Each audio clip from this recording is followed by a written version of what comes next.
All right, welcome to the On Purpose podcast where we're on the Kingdom Behavior Indicators. This is episode 6, all about responsibility. So, how would you distinguish responsibility, Kirk? Great question. So responsibility. I guess the first thing is ability to respond.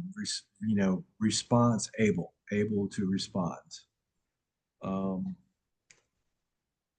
you could say that a person is only as strong or as powerful as that which brings them to anger, or power or strength is your ability to be with whatever is coming at you in life. You notice life is always coming at you.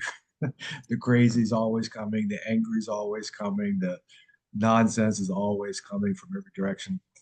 And so, real power, real strength in life, real freedom is your ability to be with anything and your ability to respond ably to what's coming at you. So, responsibility um, is the acknowledgement that everything in your life is yours. Well, you could say, well, this wasn't my fault. This car came out of nowhere and, hit me or something. Okay, well, it's totally fair. Except that whenever you got on the street, whenever you got in your vehicle and pulled out of the driveway, you knew something could happen, right? So everything in your life, if you choose it to be, is something you could respond ably to, something you could take responsibility for. Not like it's your fault or even your credit, but if it's in your life, it's yours. The only alternative is to be a victim. So you could say, well, okay, I'm going to take responsibility for whatever I've actually touched, whatever I actually had a hand in, whatever I actually participated in. That's great, except that life is happening all. Okay, Don. The Doberman making sure I'm absolutely safe from the branches that are moving around on the roof. So, all right, so that's essentially, so let's use that. That's a perfect example, right? So, on one hand, that had nothing to do with me. On the other hand, my dog is in my casita. I could have moved her out ahead of time or whatever. On the other hand, I could totally freak out and flip out and be upset or be shameful or embarrassed or something. Um, but as I'm able to respond to what's happening in life, I'm on a podcast and my dog starts barking, seemingly randomly. I can just ably respond to it. It's not a thing. If it's something I'm really committed to not happening in the future, I could like make mental note of, okay, next time I'll start up my Zoom, make sure she's out of the room or something like that. Either that, or I could be rolling my eyes and being all exasperated. Oh my God, dog's this and dog's that, and I don't know why she's like, or oh my God, I've made such a big mistake, whatever, right? So most people, most of the time in life, are reacting to life, jumping up and down, making all kind of noise, getting upset, saying all the words, all these impulsive actions or whatever. But um, um, that's the that's the impulsive actions of someone who is a victim in life. Someone who's reacting in life. You either get to be a victim or you get to be responsible. Again, responsibility is not credit or blame. I'm not taking credit for anything. I'm not taking blame for anything. I'm just acknowledging if it's in my life, it belongs to me. If I try to separate anything in life from me, then as it's happening, I'm not part of it. So I'm at the effect of it. I'm a victim of it. Oh, well, I hope things work out today. I hope nothing happens that upsets me and knocks me off my center. I hope the world lines itself up to my preferences and desires and my convenience. Or you can be in life going, wow, everything in life is for me. I'm here and life is happening. And, as things show up, I'm going to relate to myself as whole and complete and able to deal with everything in life. And, if something's bigger than me, then I'll maybe get assistance or whatever. But, um, but there's nothing happening to you. Life is happening. You're happening. You get to choose your relationship to life. You can be defensive and aggressive and impulsive and chaotic and fear-based, or you can sort of quietly stand tall and just receive life as it comes at you. Well, I don't prefer that. I got it. I do prefer that. Great. Fabulous. Um, let's see. I think there's one more thing I wanted to add to that. Uh, it's so um,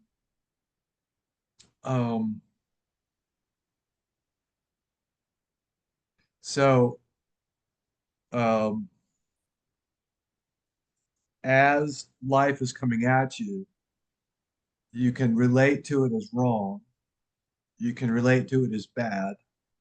And you would be in the majority, by the way. My opinion, my views on responsibility are very much in the minority, right? So I'm the crazy one, I'm the radical one. I got it, no problem.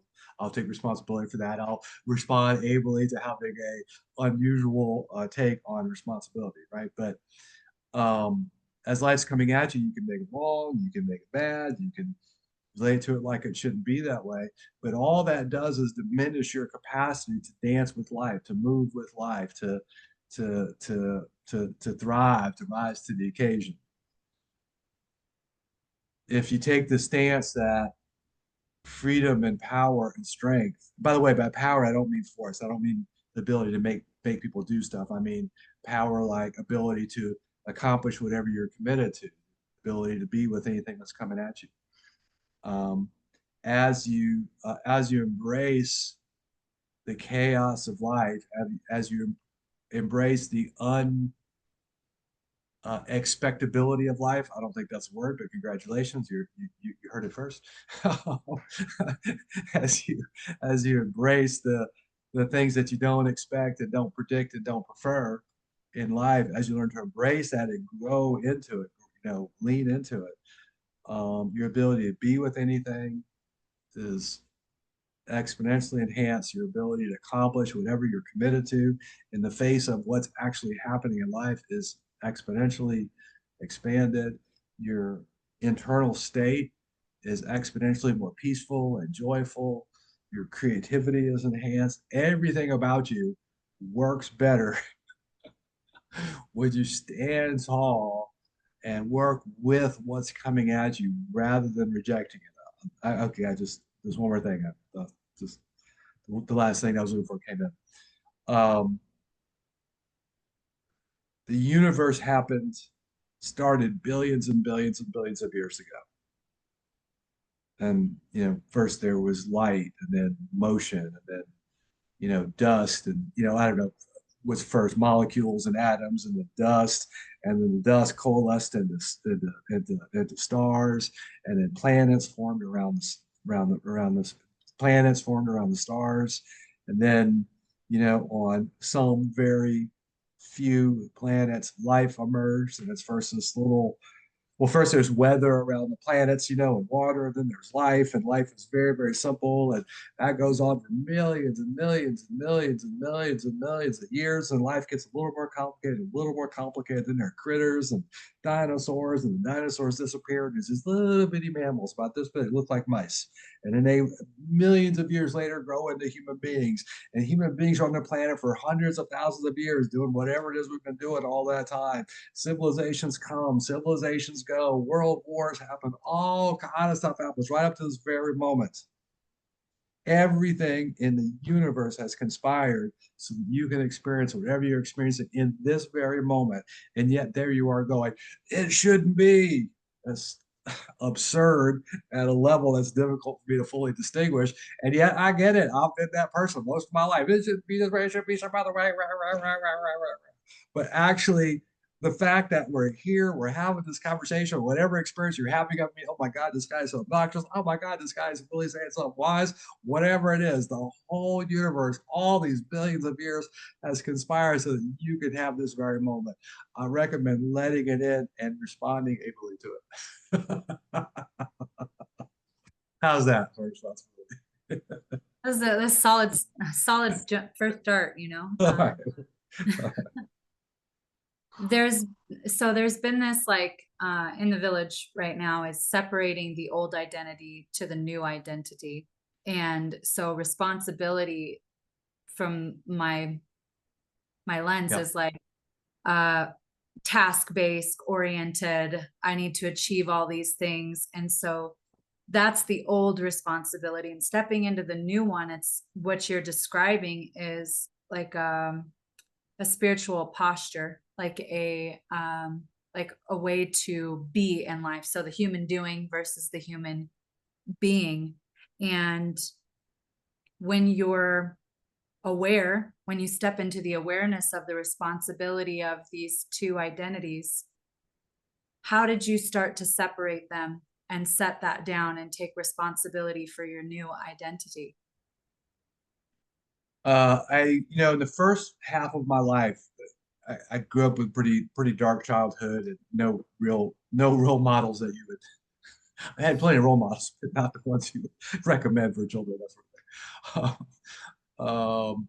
I, was a liar, cheater, and stealer, and manipulated people, and no regard really for other people. I was living in a movie. My experience was like living in a movie. I'm the star, I'm the director, I'm the producer. Everyone in my life is sort of this support character for me to, extract as much value out of as I could. And then when they were done, I was done, and that kind of thing. I got that directly from my childhood, directly from how my childhood went. And so, at first that seemed super normal. You know, people around me were pretty much the same, and maybe I was better at it than some people, but it was all basically the same group. And then think I've referred to this before in this podcast, but I did the Landmark Forum in I think 1996 in Houston, Texas. I lived in New Orleans at the time, and mind blown. Holy smokes! Boom! And one of the many things that I saw that touched me profoundly was I really got to look at my life and got to like uh look at it through the lens of, is this like what am I here for? Like what am I doing? Like what's the point? Like I'm just gonna use people until I die of old age or or worse. Am I only going to be focused on money and my personal reputation and whatever power I had, not much, but whatever personal power. Like, am I going to live my whole life to suck as much life out of the people around me as possible until the end of my days, or is there something more? And what I saw is there's something more. There was this new possibility that I got introduced to of living a life I could actually be proud of, like being a man of character, um, adopting integrity as a fundamental thing in my life, like a fundamental thing to live from, value or principle. And so I began to take responsibility for something that I was not aware there was anything to take responsibility for. Like I just thought I was the way I was, and life is the way it is, and I'm just doing the best I can. Please back away and stop asking me questions. It was my general take. And as my awareness expanded, I got the opportunity to be responsible, to respond ably to just like what am I actually here for? Question never occurred to me before. I don't think it's definitely not that level. And so I began to get interested in like being here for something worthwhile. And this image somehow got into my head. Maybe it was shared with me, or I don't know.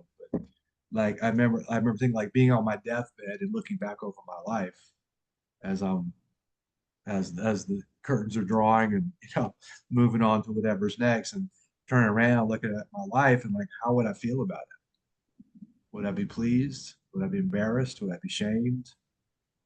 Would I be disappointed? Would I be sad? And I decided to embark, start the, I'm in my 30s at this point. And I remember like, oh, I want to live a life I could actually be proud of. And so my identity changed from um, doing the best I can in an impossible situation, outgunned and outmanned, and just full permission to do whatever I need to do to survive. To no, I think there's something more, and that eventually turned into a deep commitment to being a leader and being part of a leadership team that was committed to to uh, to a world that works for everyone. And I still think that's a really beautiful direction. And so once I got being responsible for who I am and how I'm being and what I'm actually producing in the world, that has continued to evolve over quite a few years. So I'll pause there. Thank you. Thank you for that. I'm reminded of the heart turning into flesh, and the process that Yes. goes into that, and so Yes. letting it all in, you became aware of all the things that you were being in the past. And I've noticed this even from my journey is that I'd get the whipping stick out sometimes. And so how do you take responsibility for not doing that? Like it's not going to get you anywhere. I know that, but for people that are going through this process and seeing that Yeah. face, to feel it Yeah. fully, um, that you're being made into the heart of flesh. Well, I definitely was a perfect example of a heart made of stone. I even remember the incident as a child. My mother was yelling at me, and I was young and completely overwhelmed, like it was just more than I could handle. And I had this brief out of body experience, and all of a sudden there was peace. That was this counterfeit, like peace, like complete numbness. And then and back into my body, my mother still yelling at me, but it's peaceful all around the heart. I remember that. And ever since then, I've had this, this extremely tough and intimidating exterior. Didn't really develop so much as a child, but as a young adult and as a man, like this, this wall around me was very pronounced and even cultivated and developed. Growing up in bad neighborhoods and that kind of stuff. It was actually the perfect thing to develop given the situation I was in. But as I'm no longer in that situation, at some point I made a decision um, to open up my heart again and feel my feelings again, and like be fully alive again. And it was like, oh, sort of had this image of like sitting by the fireside, sipping Chardonnay, munching on caviar. Yes, let's experience life again. Click, and then boom, ow, like all the pain rushed in, like, oh, that's why I closed off my heart. I All of a sudden I remember. remember this. Oh God, yes, yes. Is this such a good idea? I'm not so sure. And it's been a journey since then, like when I get stressed or threatened or pressured, or I feel like something's threatening, something that's important to me, that hardness is just right there. It hasn't gone anywhere. It'll pop right up, right? So it has at inopportune moments in my history and that kind of stuff, So on the other hand, if standing tall is ever required, it's very easy for me to do that. Like it's built in, it's it's part of the hardwiring. Um, but um, over the years, I've made a decision to be flesh-hearted, to be kind and generous, to be open, to feel fully, and to laugh when it's time to laugh, and cry when it's time to cry, feel sad when it's time to feel sad, and that sort of thing. Um, I've forgotten your question, so I'm kind of ambling It was about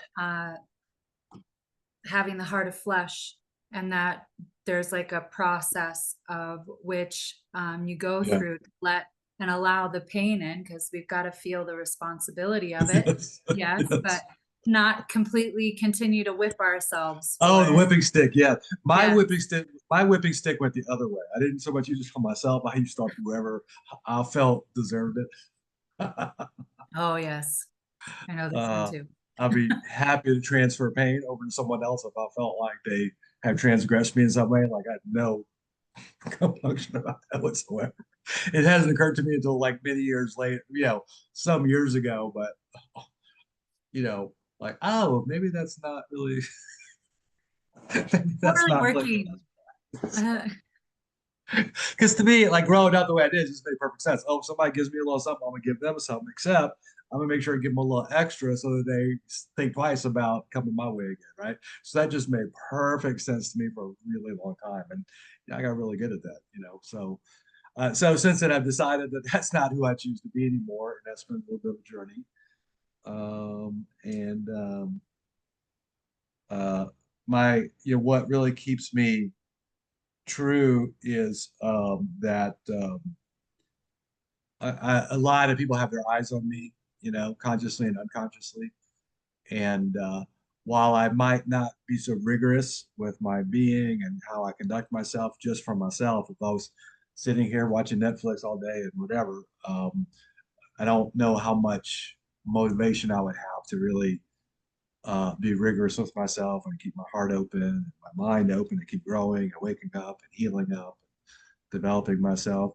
But this community that we live in, this village of about 40 people, and all the people we serve that are not at the village, that's really important to me, and that's worth being rigorous with myself and keeping myself true, and having breakthroughs when it's time to have breakthroughs, and getting counsel when it's time to get counsel, and just you know managing my being. So um, I've chosen not to be aggressive with people emotionally, psychologically, definitely not physically, but I've chosen not to be that way, not because it was easy or convenient. It's actually really easy for me to be rough with people. It's actually just, it's rolled right out. Uh, but I've made other choices because what's important to me is more important than my natural automatic dysfunctional behavior that I is sort of a branding of my childhood. I choose to rise above that and cultivate myself to be something that could actually be of service to people and possibly be a model for others moving forward. And so there's something about putting the bit in my mouth, like a horse has a bit in their mouth. Something about like taking the bit and stop resisting it. Like I have a purpose. I have influence, whether I want it or not. I have a purpose. And so now the only question is, how do I choose to respond ably to that purpose? And, whatever I'm feeling inside, whatever's happening outside, I now consider that all mine. And I get to choose every day how to interact with that. I'm definitely flawed and imperfect, and make missteps and misperceptions and misactions and that kind of stuff. But I keep returning to this covenant, this commitment to walk in love, walk in truth, be a model for what's possible, to whatever ability that I'm able to do that. Well, there was a big moment with what you said there, and it was basically taking responsibility for something greater than yourself, and then using that as a tool for your level of Yeah, responsibility to that, like for yeah, your intention yeah, and your impact, your yeah, covenant. Yeah. yeah, yeah. So. That's big. How do you know when you are operating from like kingdom responsibility and performance? Because sometimes they can it's little subtle, you know? Yeah, yeah. Um,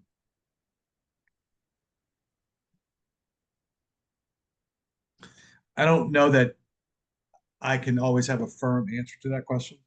It's more like pick, pick yes or no and go and see what happens. But what I'm looking for, what I'm listening for, what I'm feeling for is this decision I'm trying to make, or this action I'm considering, or non-action I'm considering, I'm considering confronting somebody with something or letting it go and letting it unfold. And is, is this for me, or whatever I'm leaning towards, yes, no, take action, don't take action.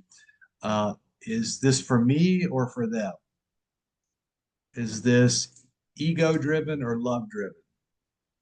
Is this something that is looking at it because it will make me more comfortable, or be my preference, or is it something that's of service to my family or humanity? Um, am I triggered right now, or am I centered and present as I'm making this decision? Um, does this feel divine, or does it feel self-serving? So all of those admittedly are subjective and could be argued. And I don't profess to always get the answer, air quotes, correct in the direction of love and truth. But I'm definitely interested in moving towards love. And um, I, over the years, have less and less concern for what I prefer, what I think I know, what would be more convenient for me, what would, give me more material gain or something. Like,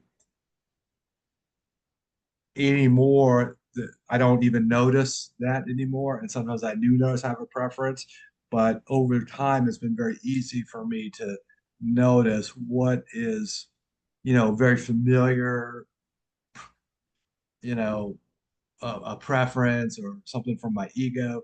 Ego just wants me to be safe and right and, above the fray, and not be endangered or inconvenienced in any way.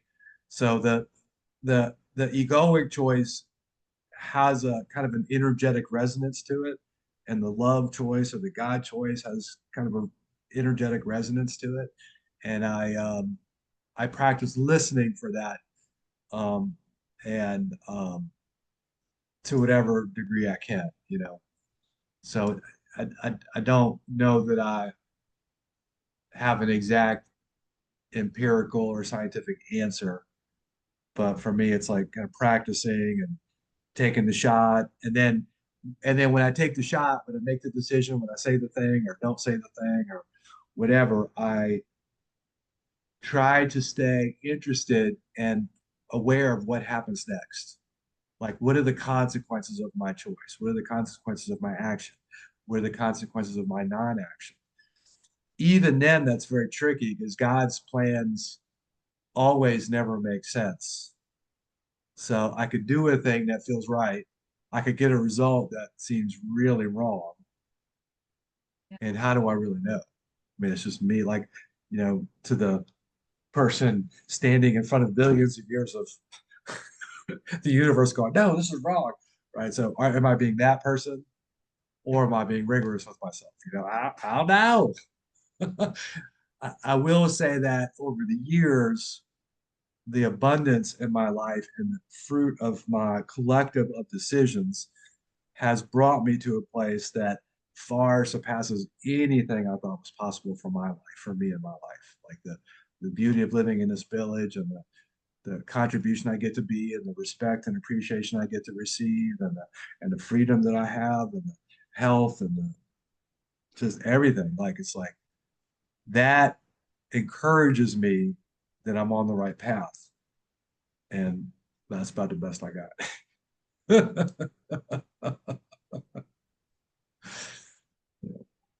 What does responsibility look like to you when you are being misunderstood or not seen or even disrespected or dishonored in a moment. Like, what is, yeah, Sure, sure. All that happens, yeah.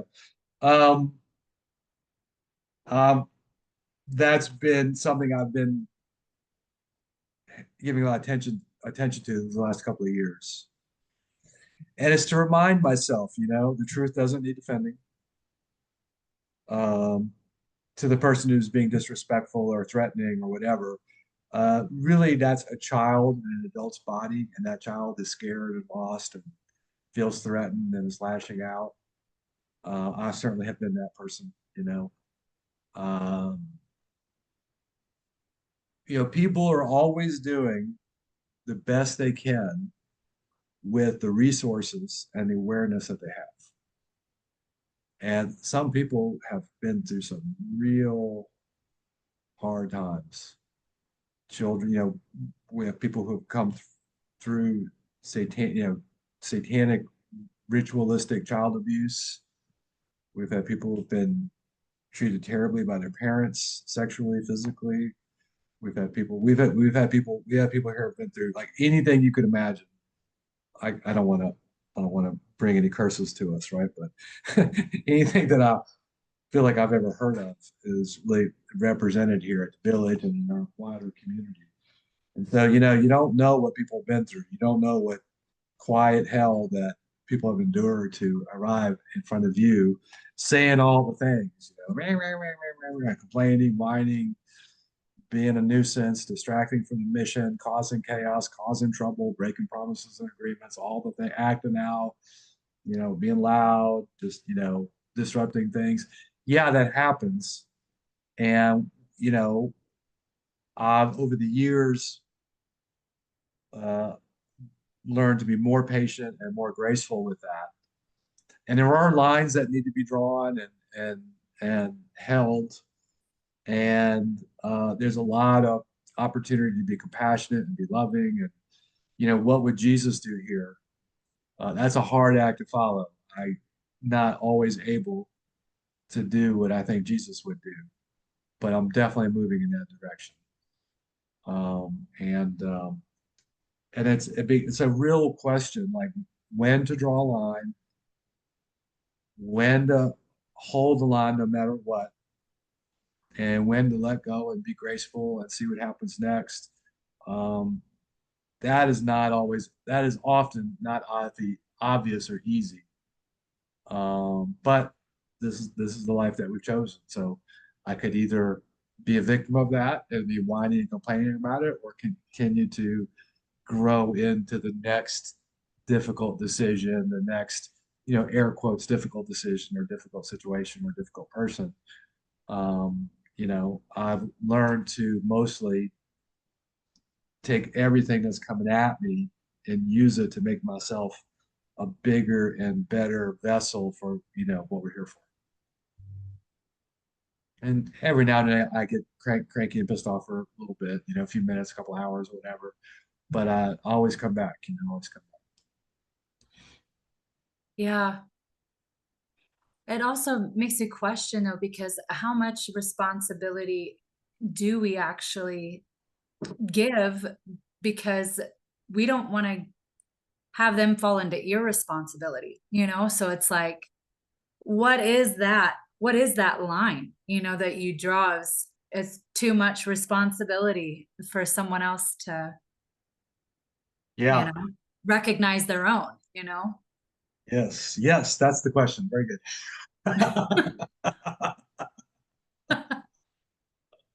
You've hit upon it. Yeah. I mean, and the answers, the answer continues to change as I continue to develop and get bigger. And usually the answer changes in the direction of being more graceful, but not always. Every now and then it's be more rigorous and, uh, be straighter, more rigorous because, you another perspective is you get in life what you tolerate.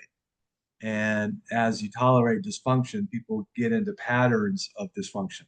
And that doesn't, from this perspective, that doesn't serve them, right? So Yeah. just like a child, if you raise a child to be spoiled and entitled, that might be easier for you in the first 15 minutes, but both of you are going to be living in hell for the rest of your life, the parent and the child, you know. So I think there are times to draw hard lines and be rigorous and, you know, not mess around with people.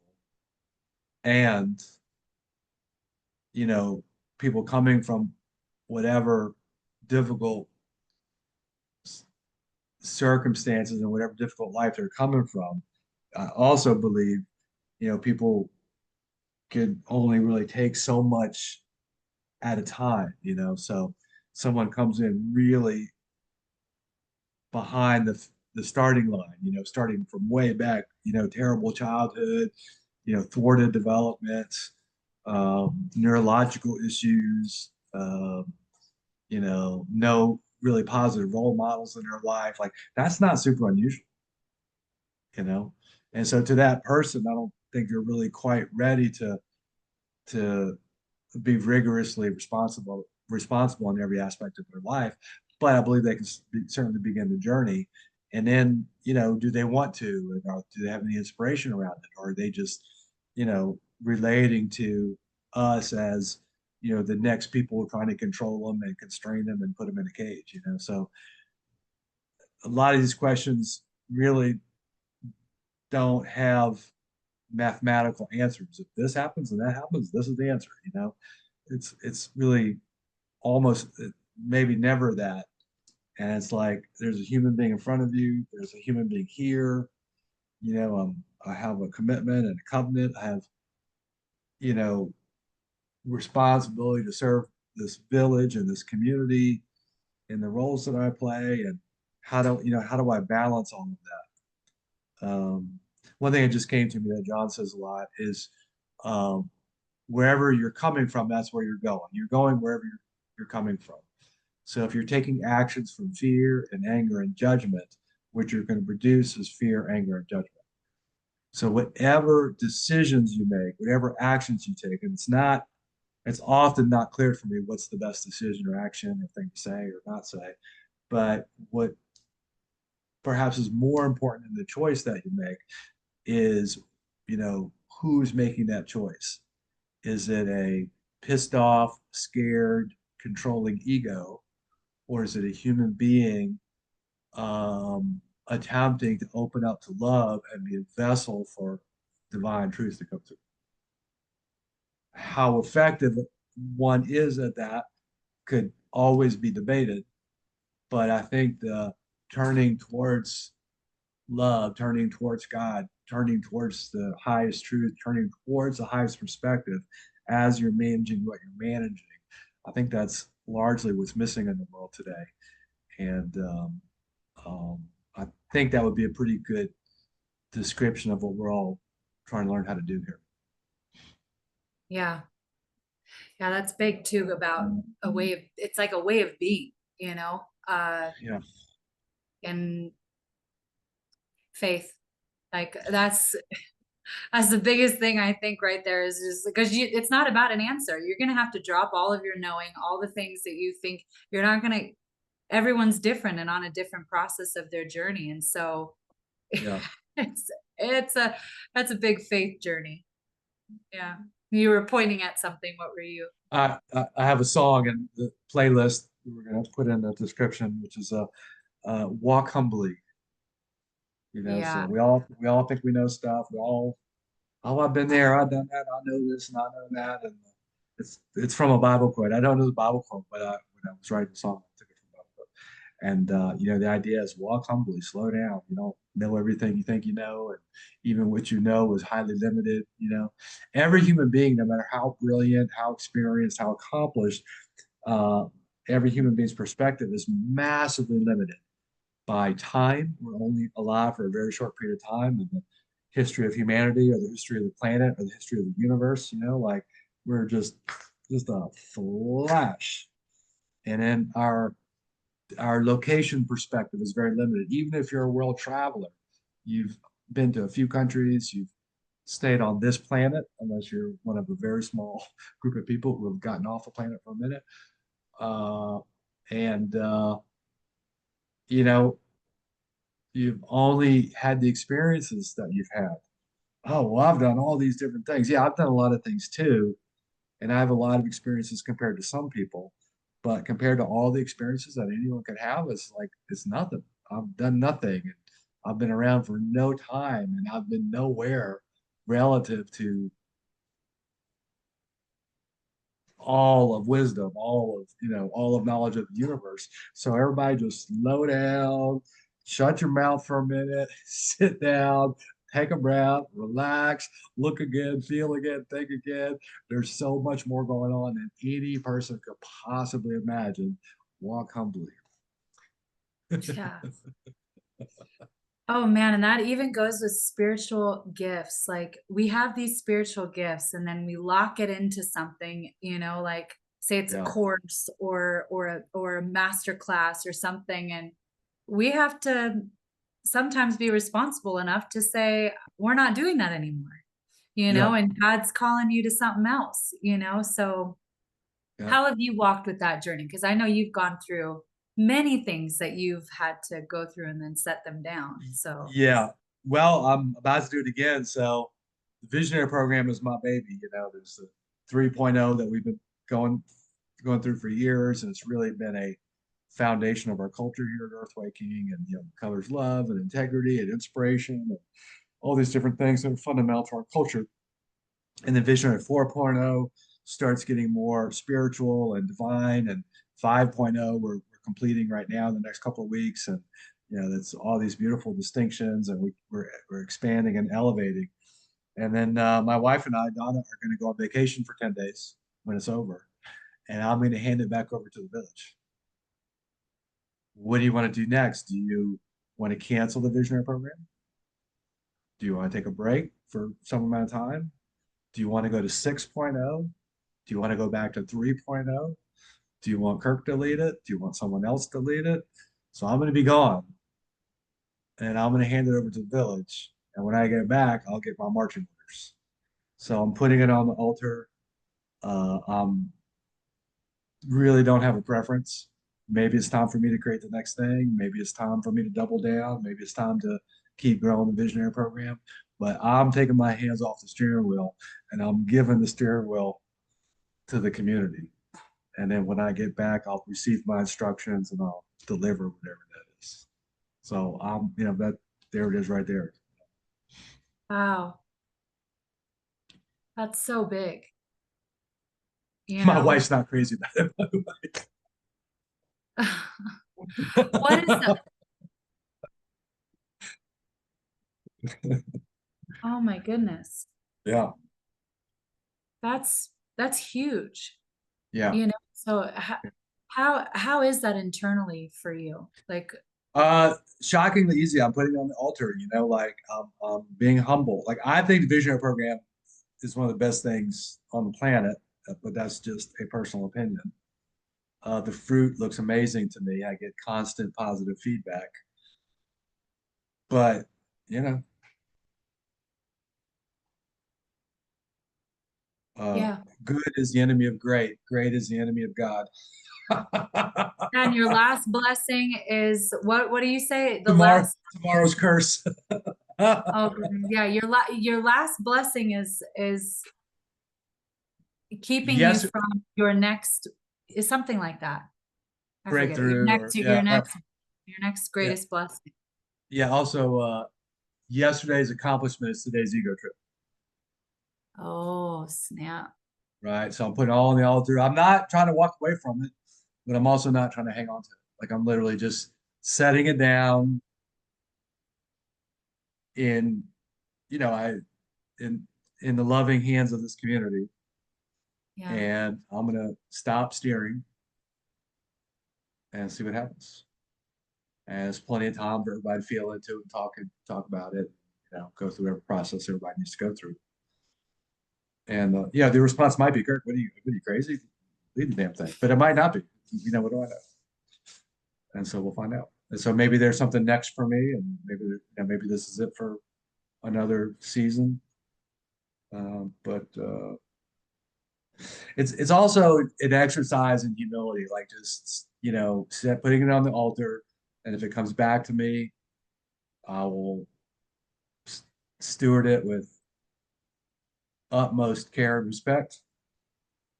And if it doesn't come back to me, then I'll, you know, see what's next and treat that with equal care and respect.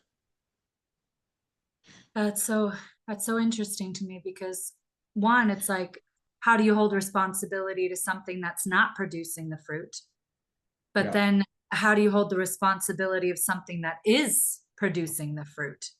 You know, so it's like I'm really looking forward to having this conversation with everybody. So don't go around the village talking about it. Looking oh, forward to I won't. it. I'll hold it. But uh gosh, the biggest thing too, because I see the fruit not only in like my awareness or the ability to see, it's an embodiment. Like I'm now seeing it pop up on things like vitality was one of the distinctions that was this week, you know, Yeah, and yeah, yeah, yeah. I literally I'm supposed to watch this Bible movie about Ezekiel, and Yeah. it's all talking about the vitality, like the spirit of God that comes through you. And Nice. that's the last step. You know, it's like talking about these old bones not having anything, and that's the foundation. And then he makes the tendons and all the muscles, and then the flesh, and then he breathes life into you, and that is your life force. That's your vitality. Wow. That breath that he brings in, you know, and I feel so alive in the spirit with that. And I'm like, I see God in all of this, in his word, and then it's being made flesh into us, and then we get to breathe that into other people. And I just, yeah. So to see something that's producing that type of fruit that you know is coming straight from the source, like Yeah, how yeah, do you just surrender and say, here you go? And it's at the will of the what God wants.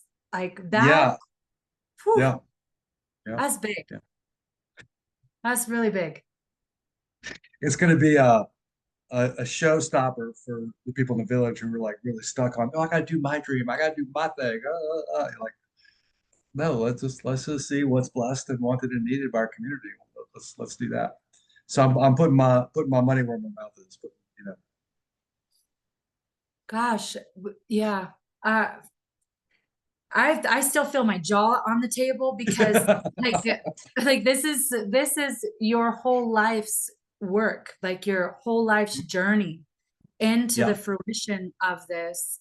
yeah, And like it has completely transformed my life. I became someone that I didn't even think was possible, you know, and it breathed so much life into me.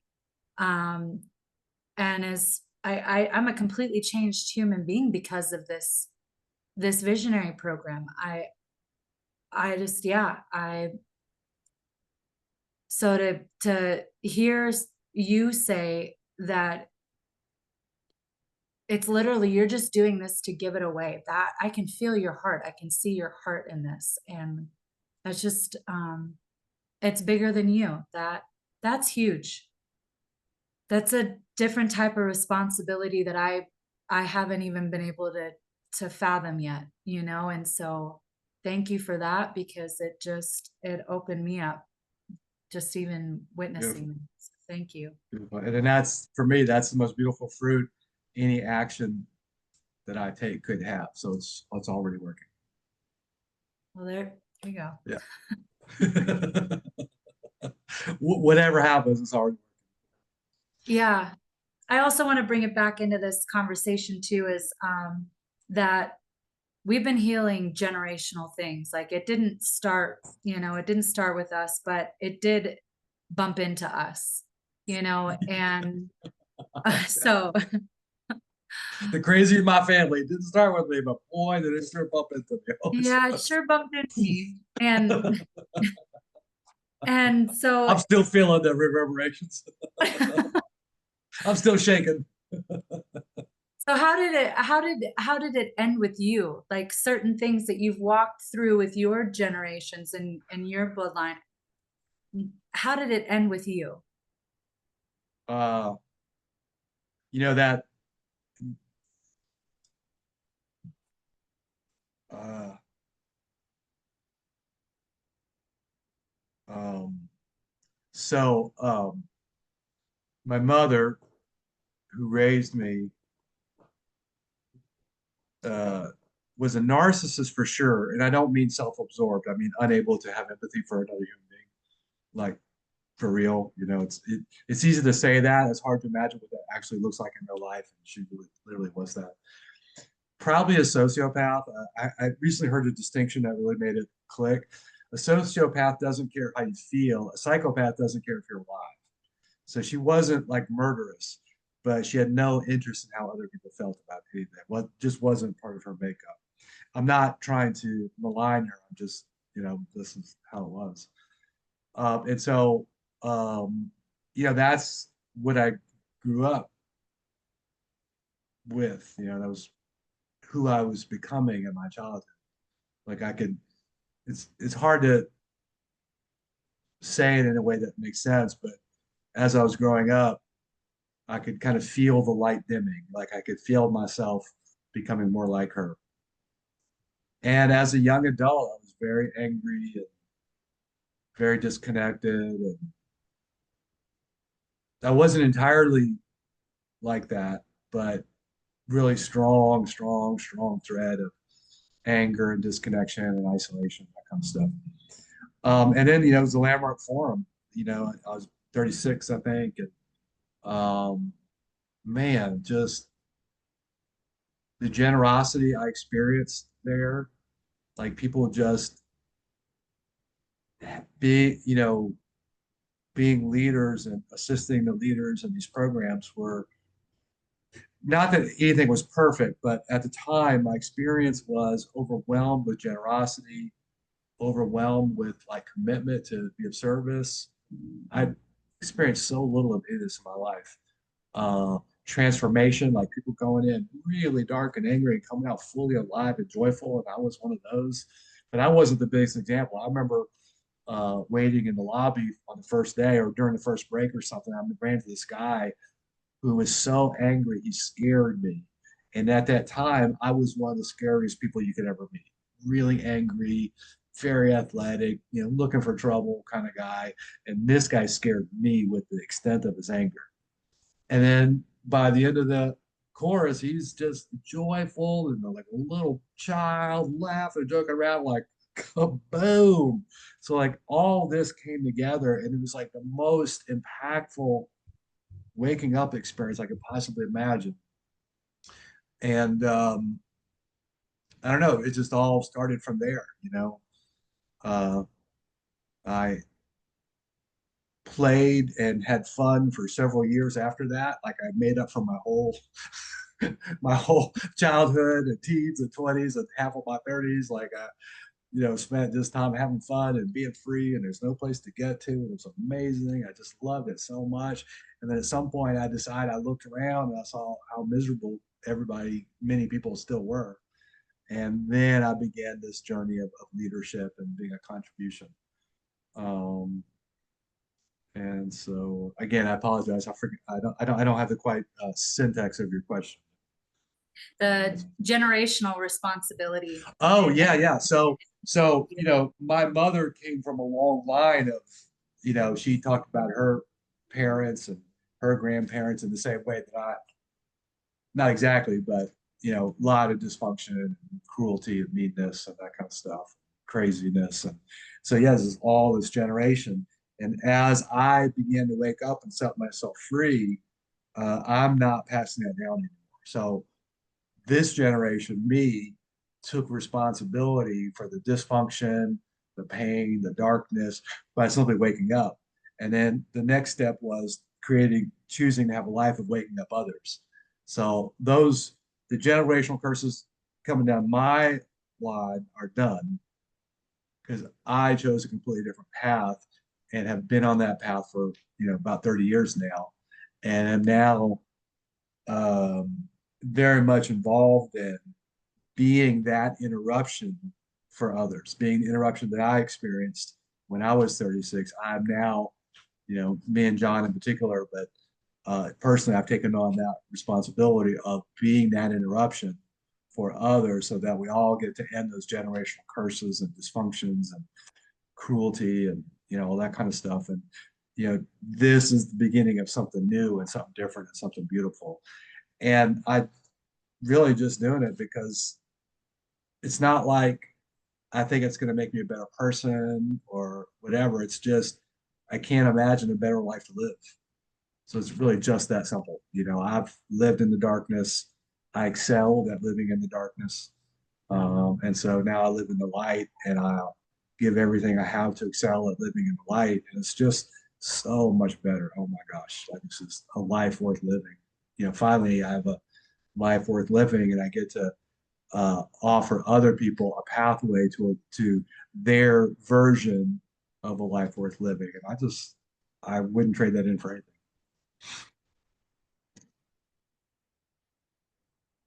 Well, I appreciate you guys making that decision because Yes. you offered that extension to me. And so anyone wanting to actually step into responsibility and not the achievements, not the tasks, not the to-do list, not any of that, kingdom responsibility to be able to respond to everything that's happening in your life. I highly, highly recommend the support of Earth Waking Village. And um, the Visionary Leadership Program is where I started. That's where this journey began for me. And it helped me to live a life to be an example, and to find the dysfunction, find the shadows, find the darkness, and shine the light on it. Sometimes it's very uncomfortable, and but Often. yeah, but it's so worth it. It is so worth it. It is so worth it to offer grace to myself, even to receive grace for myself and to give that to another person. And watching it in the village every day, I'm like, holy cow, what are we doing? Like to see the light bulb come on in someone, like that is just, Yeah, it's that's so the best. beautiful to witness. Yeah. So choose a calling that's higher than yourself. Choose that for generations to come. And any support links are going to be in the description box below. And make sure you also hit the What the Funk playlist. That is also distinctions that Kirk has made that you can Yay. find a groove too. So thanks again for being on this journey, and catch you next week on the Kingdom Behavior Indicators. Thanks, Kirk.